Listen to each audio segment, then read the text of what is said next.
We're back, baby. It's the Horns Up Talking Texas podcast. Fisher Tosopoulos, DJ Nikki Snacks Kreider is on the road. The Quan Cosby is on the road to NOLA. He's been all over the place. We can't even get with that guy's travels, but we have a very special guest, great media mind, we're a fan of his pod. He's a fan of our stuff. We've been through the road together. He's a fellow Texas alum, snapback. I guess it's like a media mogul at this point. It's like an enterprise. It's like prestige worldwide, but actually effective. And the Punchline Pod with Marlon Humphrey this season has been absolutely just a marvel to watch. Super kick ass. Our boy Jack Settleman joining the show. Jack, welcome. Are you as excited as we are? I know what the answer is going to, but are you as excited as we are about Monday? It's so funny, we've both been doing this for so many years. Forever. We've been on Radio Row together, and it's always like, all right, who are the Chiefs playing in the Super Bowl? Or, we're talking, can Texas win 10 games this season, win the Big 12? We've actually made it. Like, we actually are creating content about the school that we attended, and they are playing for a chance to play in a home national championship. It's unbelievable. And, biasly, I also have the biggest 24-hour stretch with the Ravens potentially clinching the 1 seed, which would greatly benefit my other podcast that I do with the Ravens player. So this is actually the dream, is not only to be, in it as a fan perspective, but we're in it and we get to talk about it, and you finally get to talk about your own team. So the research side, it just naturally comes. It's a lighter load because we know what's going on. And we've been telling people all year that this Texas team is different. It's actually we're actually a good football team. We're not just saying it. We're not just back. So I am very excited for Monday, and I'll be down in NOLA, so I can't wait. Good. Boots on the ground. What kind of dumb, ridiculous bet do you have on this that's probably going to hit? You're not as good of a bettor as your brother, though. I want to throw that out. Your brother is hit some bullshit. That we're just dude, how is that possible? But what ridiculous bet do you have on this game? Or us we literally got to Miami yesterday, home from a trip, and within 30 seconds, he was on the Hard Rock app placing a 10 to win $1.2 million parlay on every touchdown score for Sunday. So I'll slide that over to you just so you don't miss out on generational wealth. But no, I actually do have a pretty tasty wager currently pending. So I placed the biggest bet of my life in Tuscaloosa, 10K to win 22K.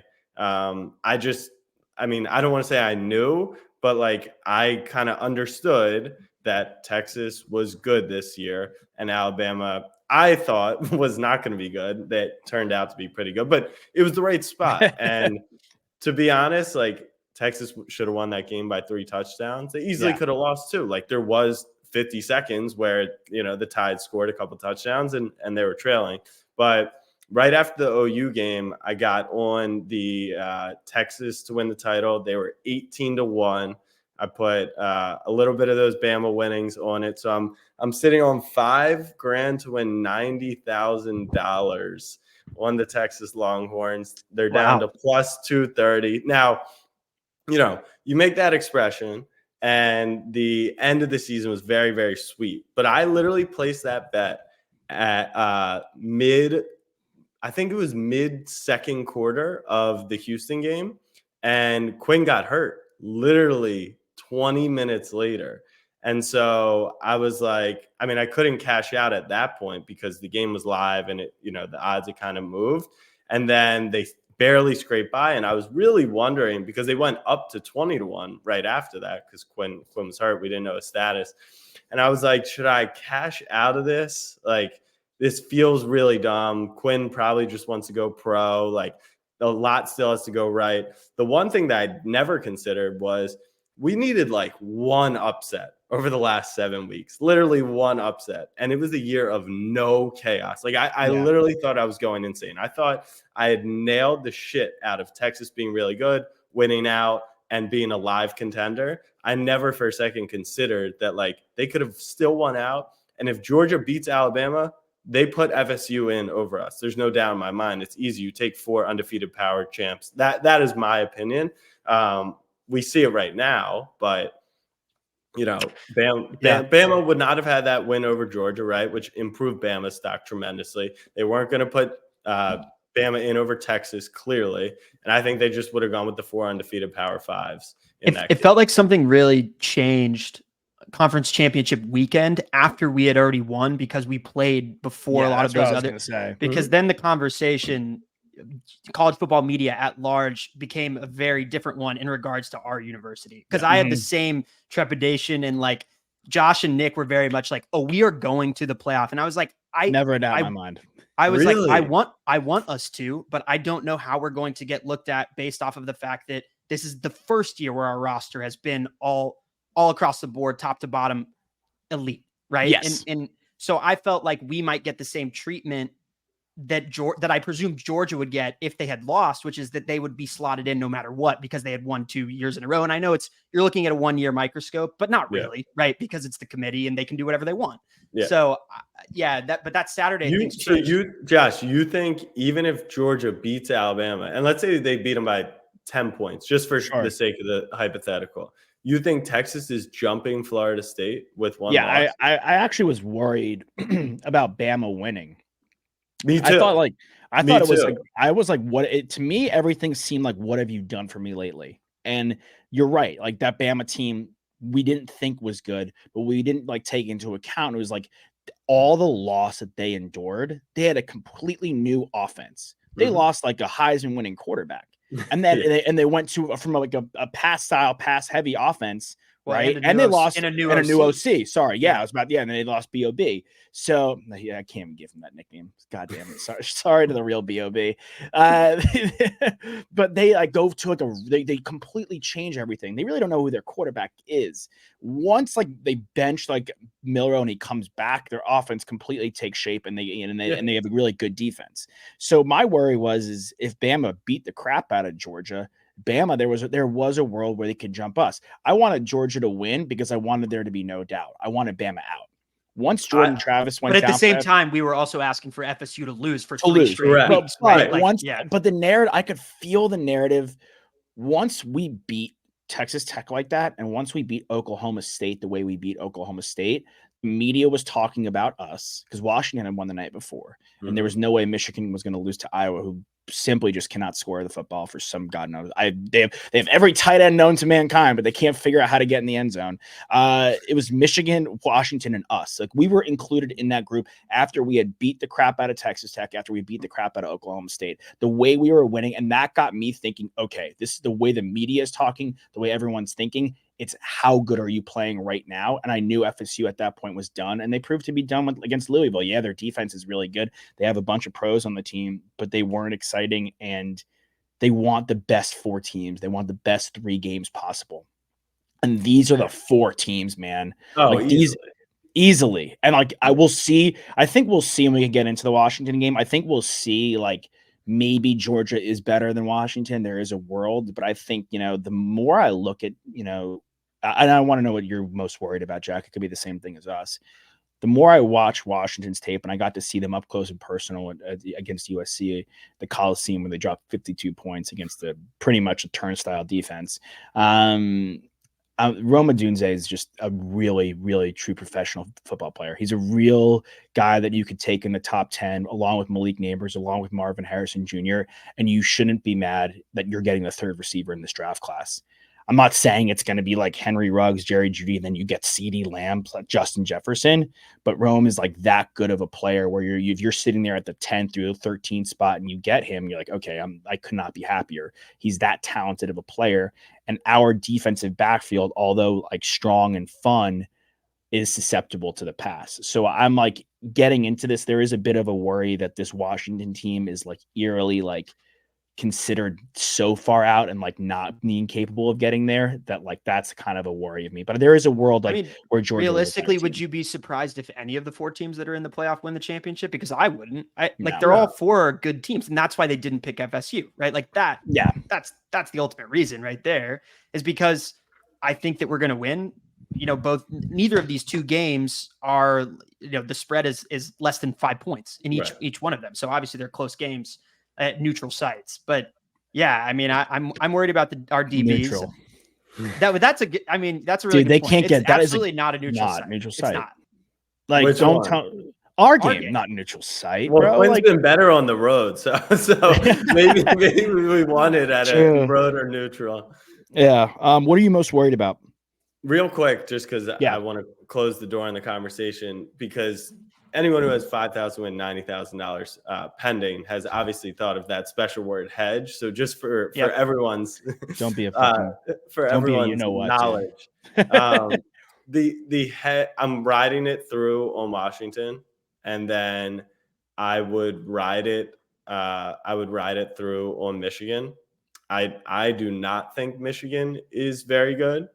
I also do not think Alabama is that good, but I will, and I haven't decided how much, I likely will hedge against Alabama only because I think we're the better team, but beating Nick Saban twice, I mean, you just don't want to place a bet that big that some team is going to beat Nick Saban twice in 1 year. So here's what I'll say to you. Here's what I'll say to you. If this was like a Joe Schmo placing the 5 to win 90K, like you could rationalize me, like, all right, like maybe I could hedge a bit. If anybody follows you, if anybody doesn't follow you, go follow Jack. Great content, very good across the board content, hit you 7 different kinds of ways. I think it maybe last spring or last summer, whatever it was, I don't know. I'm not a big horse racing guy. You did go to the Kentucky Derby, and it looks, we don't have to get into the financials, look pretty good. We'll leave it at that. It looked pretty good. So I think you can let it ride. We had some big wins there. That's honestly because the way you have to think about it is, would I bet $50,000 on Texas to beat Alabama in the national championship? Because that's what my equity becomes at that point in time. Mm-hmm. And even though, Mage paid out handsomely at 18-1, I don't know if I'm at a place in life where I would put, 50 grand down on the Longhorn. You're planning a wedding, and how he deserves the honeymoon in Bora Bora is expensive. So she's expecting no phones, no content for 2 weeks, bro. You got to live up to the hype. Let's talk Washington. Where I'm at is I'm really excited for the game from like a general fan standpoint.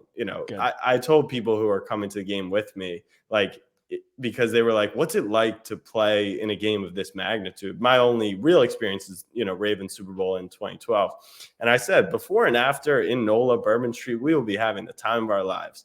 At the game, it is the least fun thing. Like, you can say, try and enjoy it. And like, that's why I've learned to try and enjoy the journey of the season and the moments. But that 3 hours sucks. And just as you're sitting there watching, you're like, damn, this sucks. It sucks. So just get used to that. But as a general fan, what's so cool about this matchup to me, besides, all the storylines of these teams are back and Washington, the little guy, and Penix transferring and all that stuff, is the matchups are so intriguing because you've got, just a dominant defensive line in Texas against an offensive line from Washington who's been very, very good this year. You've got mismatches where the Texas secondary is the weak point and the Washington strong point is the quarterback and the receivers. And can Texas get pressure, which limits that? Can Texas stop the run, which limits the ability to throw the ball and pin their ears back?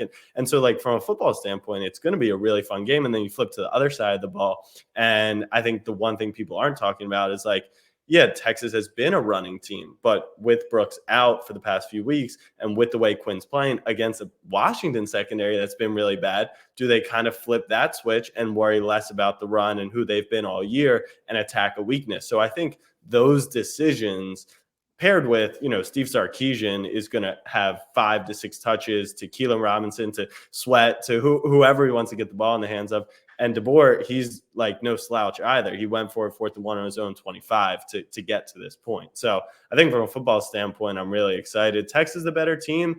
They probably have the better players, but this is like 60 minutes of football. Picking it just off that, I think would make this too simple. Mm-hmm. Yeah, and we were talking about it before we hopped on, like off air. That the Patriots, we were, because you put on your page that the Ravens best team ever. I'm like, no, they have 3 losses, and you're like, okay, is that New England Patriot team with 1 loss best team ever? Just catching people up. And I said no, because they had that 1 loss, right? So, and that 1 loss is to a Giants team that was a wild card team. That had to go on the road, and anything is possible. Point being, anything could happen in those 60 minutes. Nobody thought that Patriots team was going to lose the Super Bowl. Everyone thought that was the best team ever, but they lost. And they lost in a way that nobody really saw coming, like Eli Manning doing and David Tyree cut from the roster week. 80% of the people that were watching that Super Bowl did not know who David Tyree was. Like 80, maybe more. Maybe 98%. Yeah. Wait, I think his mom was like, "Is that my son?" Like no one even knew what was going on. But like anything could really. It's a good point because anything could happen. And we were talking with Colt on our 2 shows ago, and a big sentiment we were hitting is like 3-star guys, right? And, everyone at recruiting is like 4-star, 5-star, love it. So recruiting's become such a massive thing, and it's great when you're doing well. But they're like a roster, 3 to 4-star guys max, but they're really coached. They play well together. Penix is an older statesman. He's a transfer. He's been around the block. And he beat us last year. I know we weren't at full tilt, but they beat us last year. Like, with truth be told, like this isn't the first time these squads are meeting. So yeah, I think it's gonna really. They didn't even have Dylan Johnson in that game, who transferred from Mississippi State and has been one of their impact players. You like on him the too. I didn't love him, honestly. I didn't really love Dylan Johnson from what I saw, like from his impact on the game until I got to that USC game. And I know I can't say it enough. USC's defense absolutely stinks on ice, but he torched them for 200 yards. And I know our run defense is through the roof good. Like T'Vondre Sweat, like people are not putting him in the first or second round, and that's blasphemy to me. That guy is such a stalwart. Like look what Dexter Lawrence does for the Giants. Like he is such a stalwart on the defensive line. But like this, they could really run the football. And you shouted out their offensive line, who they got pros, and they're like a top offensive line group. Who's your we did superlatives the other a couple of weeks ago. Who's your unsung hero for the team this season, Jack? Oh, for the whole season? Yeah.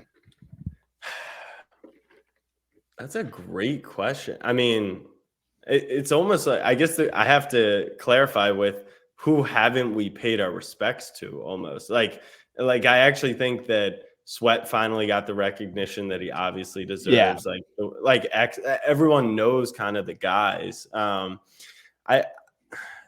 mean, it's funny, like Malik Muhammad came in the game and I was like, who is this kid? Like, is this kid this freaking good? Like the play he made on a ball for an interception. And then I saw this week he's getting first team snaps. Like that to me is going to be the X factor in the game. So maybe it's the guy that hasn't been appreciated yet because he hasn't had an opportunity to. But if he actually is going to be cornerback 1 or 2 and move Watts into the third slot, like, if we want to talk about neutralizing Washington's pass offense, that might be a realistic chance at actually going ahead and doing that. So I'm excited for him. And then I've been shocked, and you've kind of started to see it creep in, but like Jordan Whittington, I never understood. You're whatever you are for this team.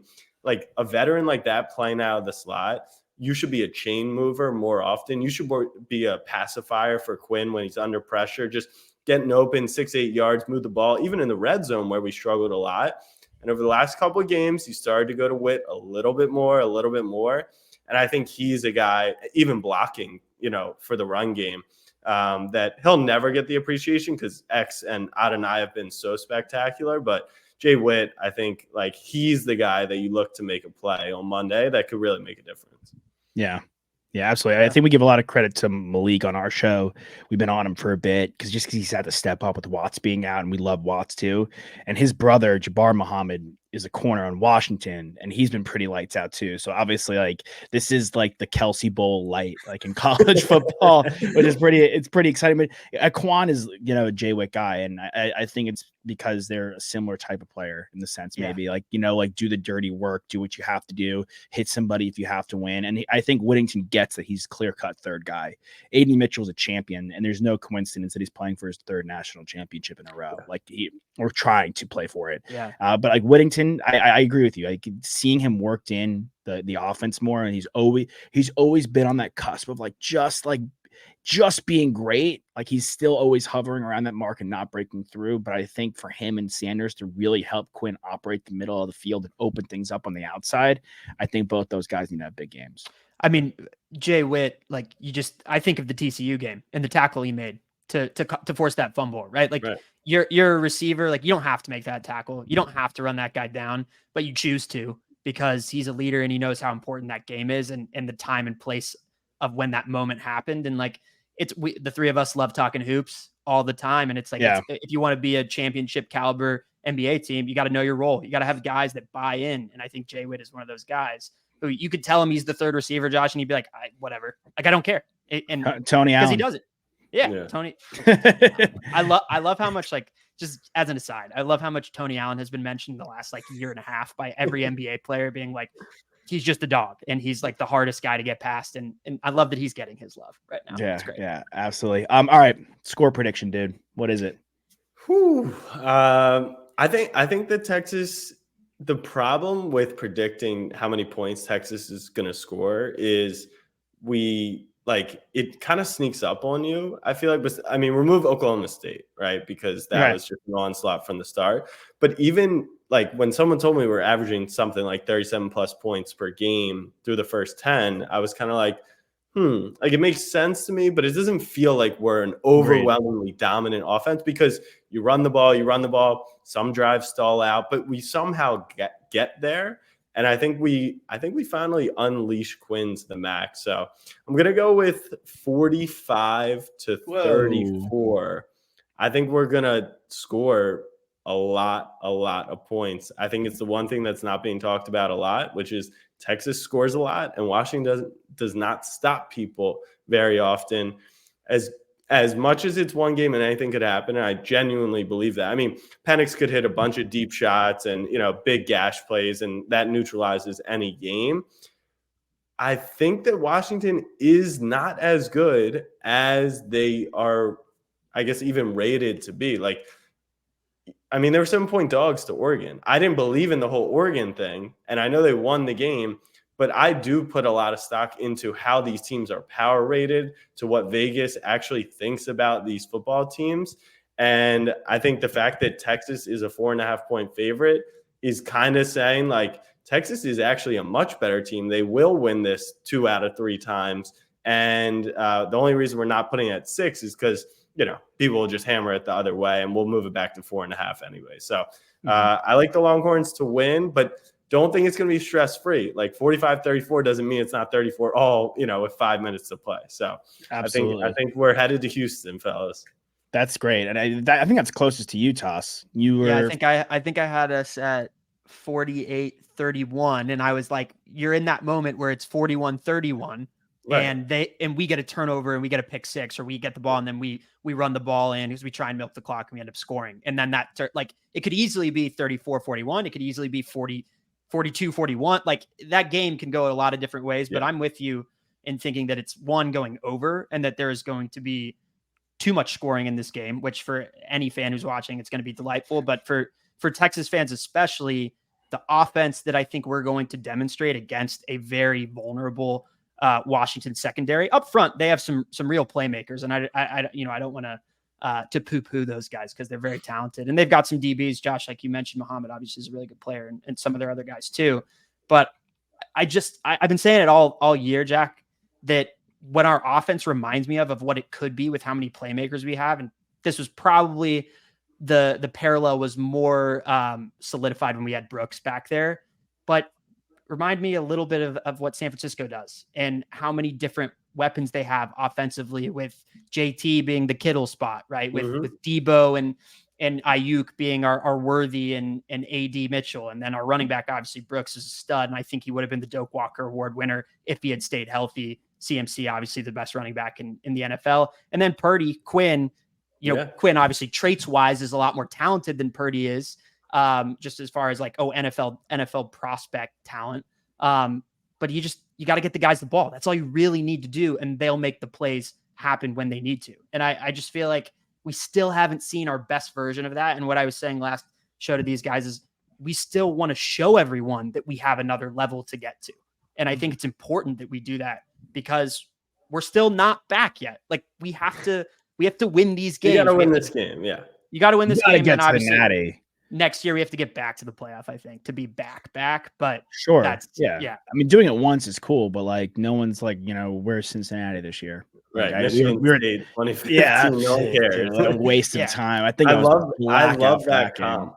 I love that comp, and the reason why I'm not fearful of that comp is because the difference between college and pro. And in pro, I love the Ravens against San Francisco on Monday night, whenever that was a few days ago. Yeah.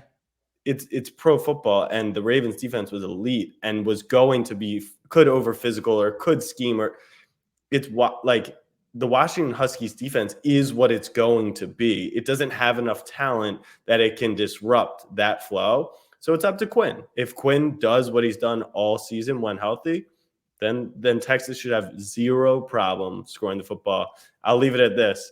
Yeah. I'll give him the benefit of the doubt because this year he's gotten the job done. My one thing that I will always have a question mark is about Sark in these moments. I think he comes out, he scripts well, and then the adjustments. And they are going to play over aggressive. They are going to be extremely well coached in this football game.